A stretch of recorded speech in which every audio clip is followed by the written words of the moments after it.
આપણી શાળામાં આવી જવું.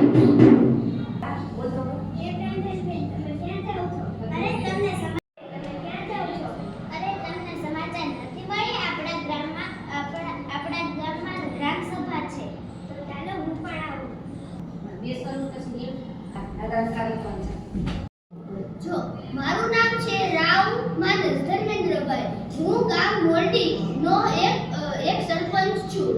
હું તમારા બધાના પ્રશ્નોનું નિવારણ કરવા માટે આ ગ્રામ સભામાં આવ્યો છું.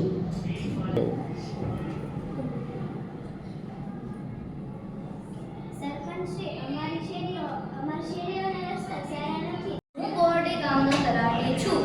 હું તમારા ગામના લગતા પ્રશ્નો કે આધાર કાર્ડ કે રેશન કાર્ડના પ્રશ્નો નિવારણ કરીશ. શાળાનો આચાર્ય છું. મારી શાળામાં ખૂબ જ ઓછા વિદ્યાર્થીઓ છે, તેથી ગ્રામવાસીઓને વિનંતી કે તમારા બાળકોને મારી શાળામાં મોકલો. હું આપણા ગામનો આરોગ્ય મંત્રી છું. આપણા ગામમાં તમે લોકો જે તકલીફ થાય તો મારા દવાખાના હોસ્પિટલમાં મારા ગ્રુપમાં આવવું. અહીં ઉપસ્થિત આદરણીય શ્રી સરપંચ શ્રી, તલાટી મંત્રી શ્રી, આચાર્ય શ્રી અને આરોગ્ય વિભાગના મંત્રી શ્રી અને ગામ લોકો તમારું હું અહીંયા ગ્રામ સભામાં હાર્દિક સ્વાગત કરું છું.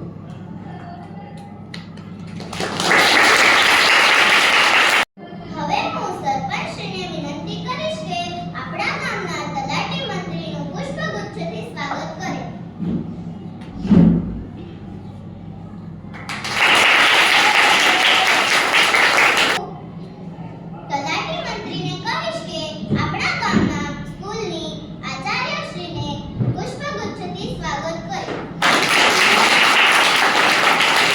બોલો.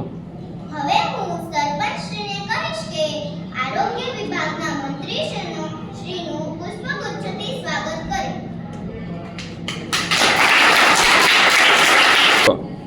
હવે હું સ્વાગત થયા બાદ આપણે આપણી ગ્રામ સભાને શરૂઆત કરીએ.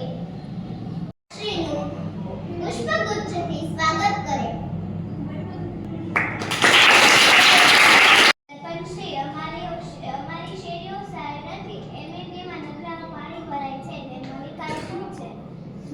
અત્યારે વરસાદના દિવસો ચાલે છે, ચોમાસું ચાલે છે, એટલે મને ખબર છે કે તમારી શેરીના રસ્તાઓ તૂટી ગયા છે. હું પણ તે જ રસ્તાએ ગાડી લઈને નીકળ્યો હતો, તેથી મને ખબર છે કે રસ્તાઓ તૂટી ગયા છે.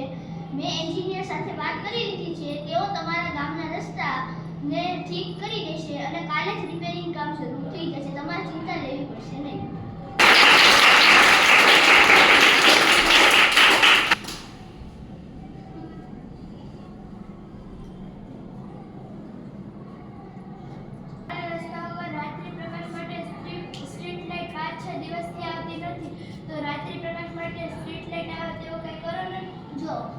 તમારા ગામમાં કેટલીક જગ્યામાં સ્ટ્રીટ લાઇટ નથી આવતી, બરાબર? તો હું મારી લાઇટ ફિટિંગ ટીમને કહી દઈશ કે કાલે છે તે તમારી સ્ટ્રીટ લાઇટ ઠીક કરી દેશે. કાલે તમારે સ્ટ્રીટ લાઇટમાં અજવાળું છે. સરપંચ શ્રી, અમારા ગામમાં, અમારા વિસ્તારમાં ગંદુ પાણી આવે છે, તેનો નિકાલ કેવી રીતે કરશો? જો તમારા વિસ્તારમાં ગંદુ પાણી આવે છે, તેથી હું આરોગ્ય મંત્રી શ્રી ભાઈને કહીશ કે તેઓ તમારા ગામના કૂવામાં ક્લોરિનેશનની ક્રિયા શરૂ કરી દેશે અને જ્યાં જે ઘરોમાં ગંદુ પાણી આવે છે તે તરત ને તરત રિપેરિંગ કામ શરૂ કરી દઈશ અને ચોખ્ખું પાણી આપીશ.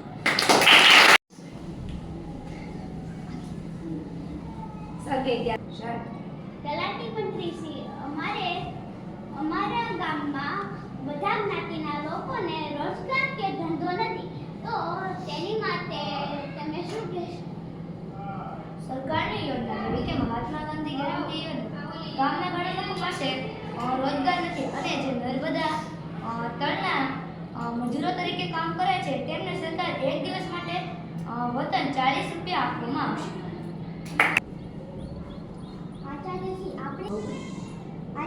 આપણી જે શાળા છે ત્યાં બાળકોને ટેકનોલોજી દ્વારા શિક્ષણ મળે તેવી સુવિધા કરી શકાય છે? હા, આ તરફ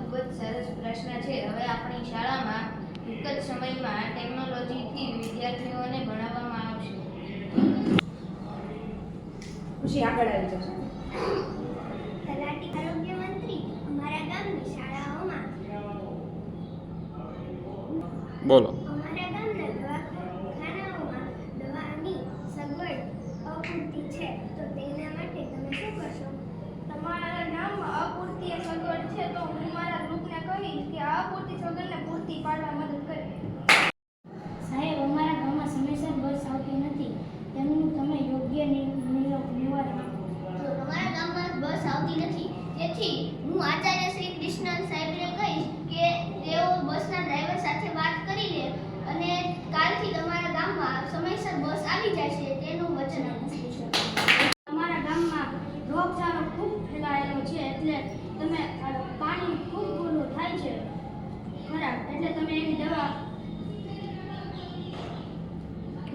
શોધી શકશો કે એમાં પાણી સ્વચ્છ થાય. હું મારા સરપંચને વિનંતી કરીશ કે આપણા ગામના પીવાના પાણીમાં રોગચાળો ઓછો ફેલે તે માટે દવા નાખી. તો મારા ગ્રામજનો, હું મોવડી ગામનો સરપંચ હોવા